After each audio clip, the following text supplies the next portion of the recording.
Ang lumabas mula sa Tehran na yon ay hindi hudyat ng tigil putukan, kundi pagtanggi kay Donald Trump.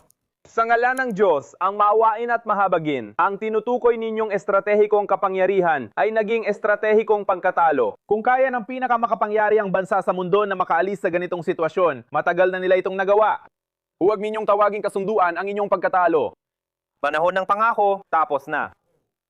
Sa mundo ngayon may dalawang panig, katotohanan at kasinungalingan, at walang tunay na malayang tao o naghahanap ng katotohanan ang mahihikayat ng inyong media.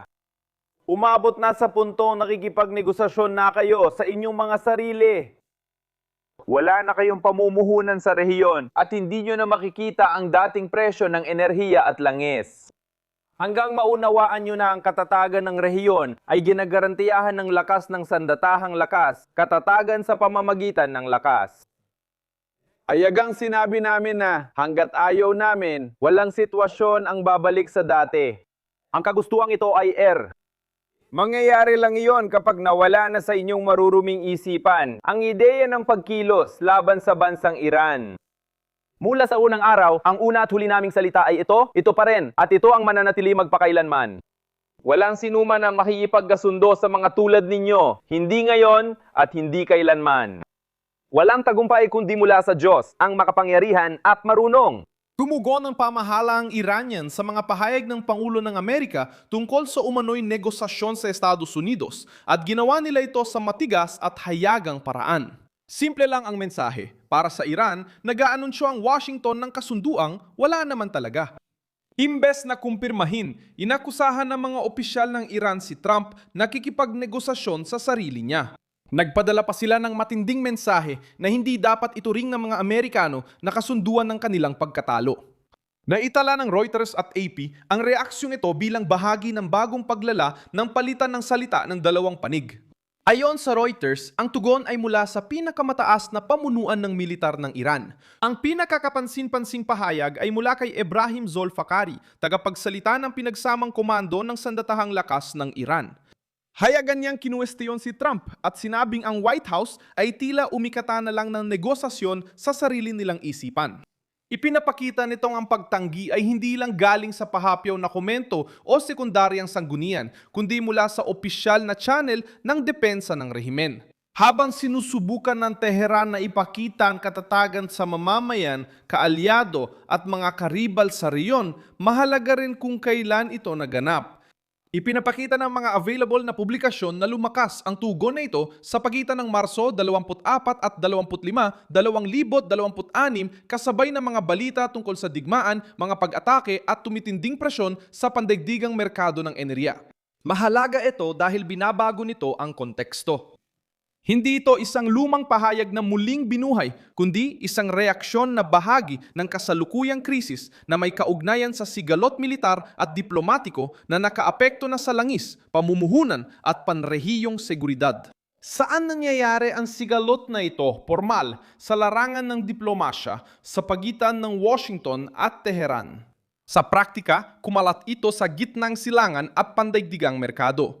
Ang digmaan at banta ng bagong pag-atake ang nagtulak sa krisis. Iniulat ng Reuters na bukod sa retorika, matagal na naaapektuhan ng sagupaan ng enerhiya, pananalapi at pananaw sa panganib sa rehiyon.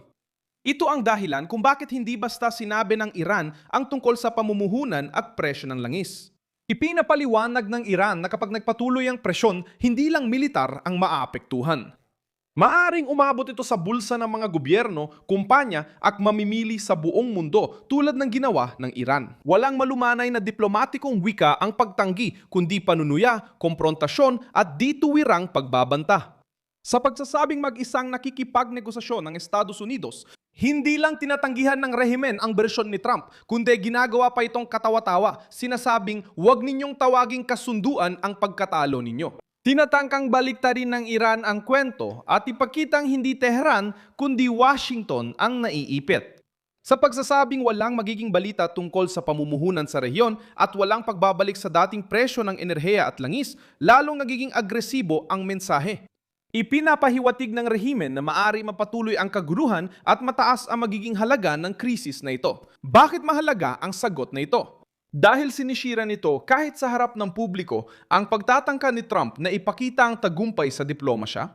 Iniulat ng AP na sinasabi ni Trump na gusto ng Iran makipagkasundo at may mga kontak na sa mga taong itinuturing na angkop para dito. Ang problema para sa kwento ng Amerika ay itinanggi ng Tehran ang lahat sa publiko at sa mga ganitong krisis, halos kasing bigat ng mga misil ang kwento. Kapag ang isa ay nag-aanunsyo ng negosasyon at ang kabila ay tinatawag itong bluff, nagkakaroon ng labanan ng kredibilidad sa mundo.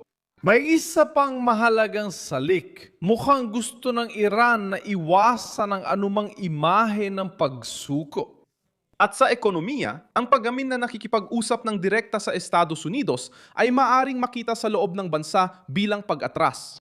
Kaya ang naging estratehiya ay sumagot kahit na medyo mapanukso.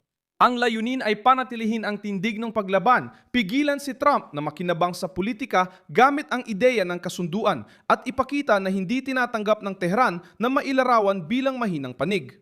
Iyan ang lohika sa likod ng pagtanggi, hindi lang pagtanggi sa usapan kundi pakikibakan ng Iran para sa pandaigdigang pananaw kung sino ang umatras at sino ang patuloy na humaharap sa tunggalian. Nakakabahala ang epekto kapag isang panig ang nakikipagnosasyon, ngunit ang kabila ay nanlilibak, kaya lumiit ang puwang para mapawi ang tensyon.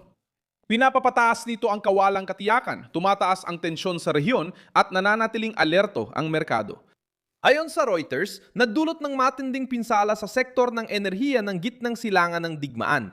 Isang pagsusuri ng ahensya ang nagsabing yumanig ang krisis maging ang mga dating tiyak na paniniwala ng sistemang pinansyal na konektado sa langis. Malinaw na ang sinasabi ng Iran. Hindi nito kinikilala ang bersyon ni Trump, tinatanggihan na mag-anunsyo ang Washington ng kasunduan ng walang kumpirmasyon mula Tehran at nais gawing pampulitikang pagkatalo ng White House ang pangyayari. Ang nagsasalita ay ang ubod ng militar ng rehimen.